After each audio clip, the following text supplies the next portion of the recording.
Hello friends और friends आज इस वीडियो में हम लोग बात करेंगे कंपनी की आरओसी फाइलिंग के बारे में। एक कंपनी के ऊपर पूरे साल में कितने कंप्लायंस होते हैं, कितने मेजर कंप्लायंस एक कंपनी को करने होते हैं, उसके बारे में ये है डेडिकेटेड वीडियो। आप लोगों ने कई लोगों ने ये बार बार कमेंट किया कि सर आरओसी फाइलिंग के ऊपर भी एक वीडियो बनाइए, तो ये वीडियो है कंपनी की आरओसी फाइलिंग के बारे में कि एक कंपनी को जब वो इनकॉर्पोरेट हो जाती है उसके बाद उसके ऊपर कौन कौन से कंप्लायंस होते हैं।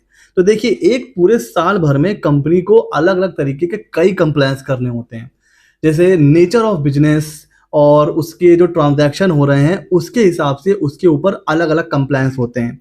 लेकिन कुछ ऐसे कंप्लायंस होते हैं जो कॉमन सारी कंपनी को करने पड़ते हैं, उसके बारे में बात करेंगे। एंड जैसे कि हमें पता है भाई, आईटीआर के केस में क्या होता है, आईटीआर फाइलिंग जब डिले हो जाती है तो फिर लेट फीस लगती है 1,000 5,000, थोड़ा बहुत इंटरेस्ट लगता है।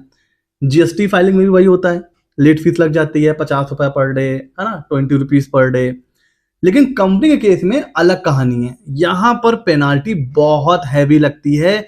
इवन 1 लाख 2 लाख कोई लिमिट भी नहीं होती है कई बार, और लाखों में पेनाल्टी पहुंच जाती है। और उसका अगला कॉन्सिक्वेंसेस ये होता है कि जो कंपनी है, अच्छी भली कंपनी भी स्ट्राइक ऑफ हो जाती है, मतलब बंद हो जाती है, उसको आरओसी क्या करता है, क्लोज कर देता है। तो कंपनी के केस में कंप्लायंस जानना इसीलिए और इंपॉर्टेंट है, बिकॉज गलती से भी अगर नॉन कंप्लायंस हो गया तो बहुत बड़ी पेनाल्टी लग जाती है। ठीक हो गया सर? अच्छा, अब सीधे मैं लेके चल रहा हूं, एक एक करके सारे कंप्लायंस को हम लोग डिटेल में डिस्कस करते हैं। पहला, कंपनी इनकॉर्पोरेट हो गई, इनकॉर्पोरेशन का मतलब रजिस्टर्ड हो चुकी है। ठीक है सर, वहां से 30 डेज के अंदर अंदर आपको ऑडिटर की अपॉइंटमेंट करनी होती है। और कौन सा फॉर्म फिल करना होता है? एडीटी 01। देखिए, जैसा हमने पढ़ा था इनकम टैक्स में कि जब कुछ टर्नओवर की लिमिट क्रॉस कर जाती है भाई, ऑडिट एप्लीकेबल हो जाता है। कंपनी के केस में लेकिन स्टैट्यूटरी ऑडिट एक ऐसा ऑडिट है जो सारी कंपनीज के ऊपर एप्लीकेबल हो जाता है, वो भी बिना किसी लिमिट के।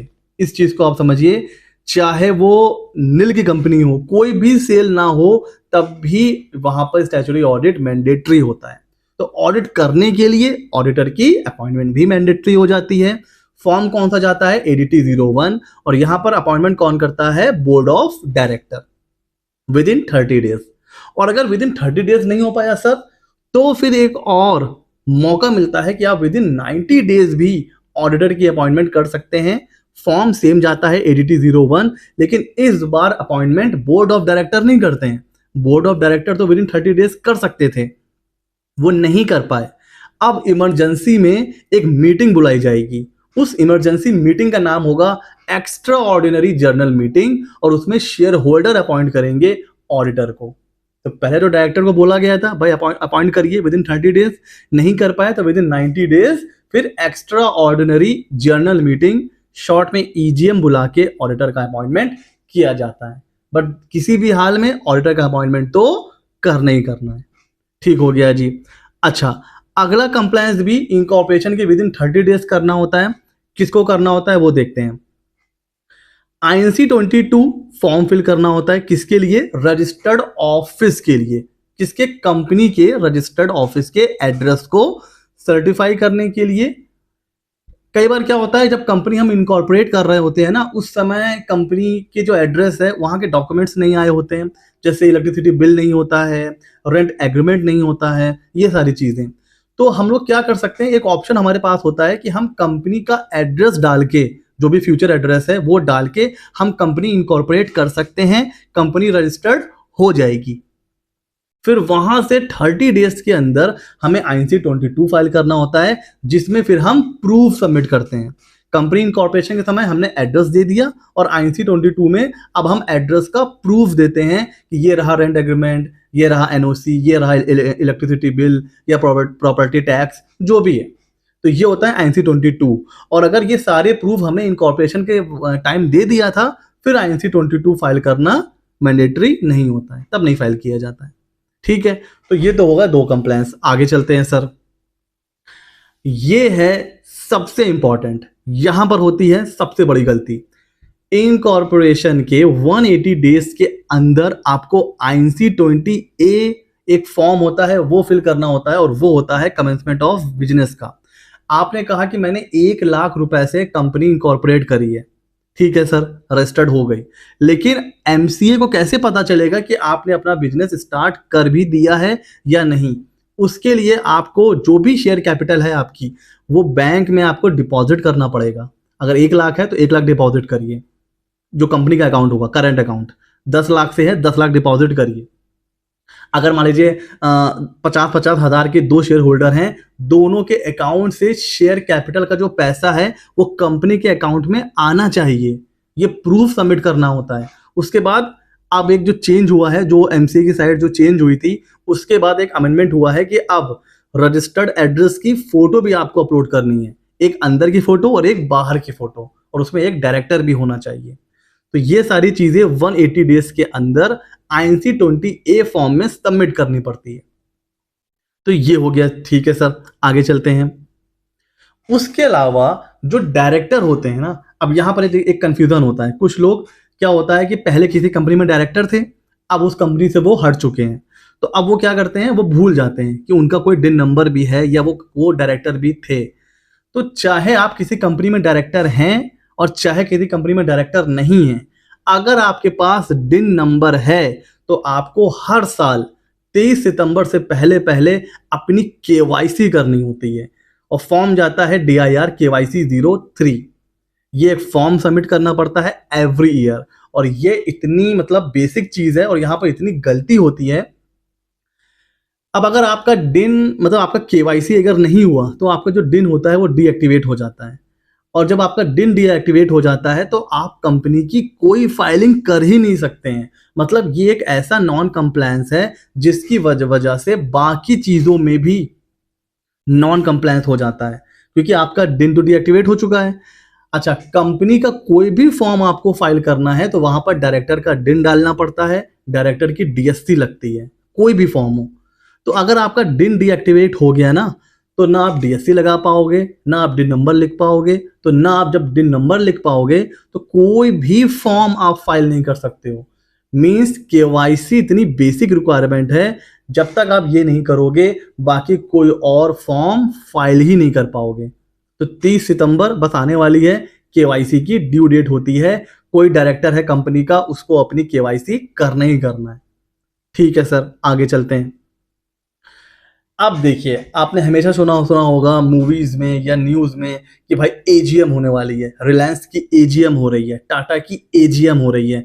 तो हर कंपनी के ऊपर, चाहे वो प्राइवेट हो, पब्लिक हो, लिस्टेड हो, अनलिस्टेड हो, साल में एक बार एनुअल जर्नल मीटिंग बुलानी पड़ती है। अब ये आप ऐसे समझ सकते हो कि भाई 4-5 लोग हैं जिन्होंने कंपनी में पैसा लगाया है, तो भाई साल में एक बार वो लोग आएंगे और कंपनी के जो डायरेक्टर्स हैं या जो कंपनी के रिस्पॉन्सिबल पर्सन हैं उनसे वो क्वेश्चन करेंगे। क्या क्वेश्चन करेंगे कि भाई कंपनी की परफॉर्मेंस कैसी है, कितना प्रॉफिट हुआ, क्या सेल हुई, क्या लॉस हुआ तो क्यों हुआ, क्या चेंज हुआ कंपनी में। तो ये सारी चीजें डिस्कस होती हैं एनुअल जर्नल मीटिंग में। यहां पर कंपनी की बैलेंस शीट रखी जाती है, प्रॉफिट एंड लॉस रखा जाता है, नोट्स रखे जाते हैं, फ्यूचर प्लान क्या होने वाला है, पास्ट में कंपनी ने क्या किया है, ये सारी चीजें डिस्कस होती हैं एनुअल जर्नल मीटिंग में। तो जितने शेयर होल्डर होते हैं सब आते हैं। उसको कंडक्ट करने की जो ड्यू डेट है वो होती है 30 सितंबर। 30 सितंबर तक आप AGM कंडक्ट कर सकते हैं, उससे पहले चाहे वो भी कर सकते हैं, लेकिन ड्यू डेट क्या होती है 30 सितंबर। और इसी जो ड्यू डेट होती है AGM की, इसी से बाकी ड्यू डेट भी रिलेटेड है। आइए वो देखते हैं कैसे। जे देखिए भाई, 30 सितंबर को आपने ड्यू डेट है AGM की, वो कंडक्ट हो गई। वहां से विद इन 15 डेज आपको फिर से ADT1 फाइल करना पड़ेगा। एक तो आपने पहला ऑडिटर अपॉइंट किया था, ठीक है, वो कब तक ऑफिस संभालेगा, फर्स्ट AGM तक।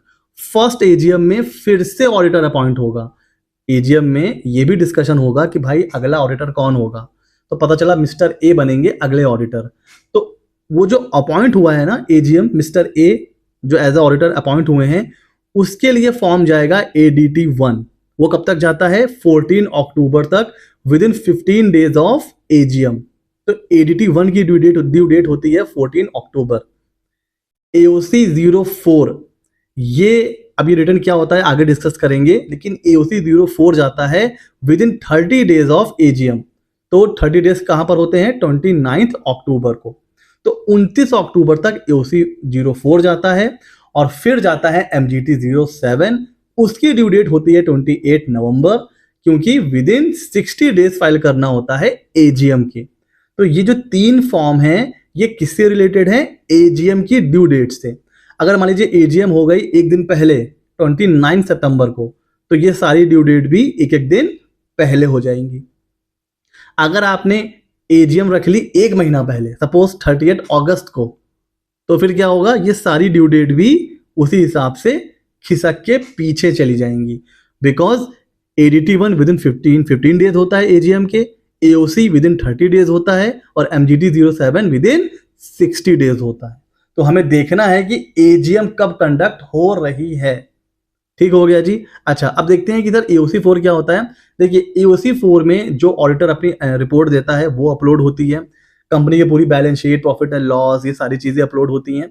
डायरेक्टर रिपोर्ट, बोर्ड रिपोर्ट जो वो एजीएम के सामने रखता है वो भी फाइल होता है, और भी बाकी बहुत सारे डॉक्यूमेंट्स आप फाइल करते हैं एओसी 04 के थ्रू। ठीक है सर। और जो एमजीटी 07 होता है और छोटी कंपनीज के लिए 7A होता है, एमजीटी होता है एनुअल रिटर्न। इसमें कंपनी के फाइनेंशियल चीजें तो जाती ही जाती हैं, उसके अलावा शेयर होल्डिंग की डिटेल जाती है, भाई लिस्ट ऑफ शेयर होल्डर्स हैं वो पूरा इसमें जाता है, लिस्ट ऑफ डायरेक्टर जाती है, कोई डायरेक्टरशिप में चेंज हुआ है उसकी डिटेल जाती है, बोर्ड जो मीटिंग होती है साल में वो कब कब कंडक्ट हुई हैं उसकी डिटेल जाती है। तो ये पूरा रिटर्न होता है एमजीटी 07। तो ये दो बहुत इंपॉर्टेंट फॉर्म है, एओसी 04 और एमजीटी 07। इसको बोलते हैं एनुअल आरओसी फाइलिंग। ठीक हो गया सर। अच्छा, इसके अलावा भी कुछ अदर कंप्लायंस होते हैं जो हर कंपनी पे एप्लीकेबल नहीं होते हैं। अगर आप एक स्पेसिफिक कैटेगरी या स्पेसिफिक ट्रांजैक्शन में हैं तो ये फॉर्म आपको फाइल करना है। जैसे डीपीटी 3 होता है, अगर आपने लोन एडवांस कहीं से ले रखा है, कंपनी के ऊपर हैं, तो फिर आपको फाइल करना होता है 30 जून तक, नहीं है तो मत फाइल करिए। एमजीटी 14, अगर कोई रेजोल्यूशन पास हुआ है कंपनी में तो उसको एमजीटी 14 के थ्रू फाइल करना होता है, अगर नहीं पास हुआ है तो मत फाइल कीजिए। अच्छा, अनलिस्टेड पब्लिक कंपनी अगर है तो पीएस पास 06 फॉर्म फाइल होता है। उसी तरह अगर कोई कंपनी एमएसएमई है तो एक एमएसएमई रिटर्न जाता है साल में 2 बार, 30 अप्रैल और 31 अक्टूबर। तो ये फॉर्म होते हैं। उसके अलावा भी कुछ 2-3 फॉर्म्स होते हैं, वो उतने इंपॉर्टेंट नहीं है, बिकॉज वो अलग अलग कंपनी के ऊपर ही एप्लीकेबल होते हैं, वो सबके ऊपर एप्लीकेबल नहीं होते हैं। तो फ्रेंड्स, ये थे वो मेजर कंप्लायंस जो सारी कंपनीज के ऊपर एप्लीकेबल होते हैं। इनको आप इग्नोर नहीं कर सकते हैं। अगर आपकी खुद की प्राइवेट लिमिटेड कंपनी है या कोई कंपनी है या आप कोई प्रोफेशनल हैं, आपके पास कंपनीज के क्लाइंट्स हैं, तो अब आप अपनी कंपनी को एडवाइस कर सकते हैं कि भाई ये ड्यू डेट्स हैं, आपको कंप्लाई करना पड़ेगा। तो फ्रेंड्स, कैसा लगा ये छोटा सा वीडियो? आई होप आप लोगों को अच्छा लगा होगा। ऐसे ही मजेदार नॉलेजेबल वीडियो के लिए सीए मित्रा 24 को सब्सक्राइब कर लीजिए। मिलते हैं अगले नॉलेजेबल वीडियो में।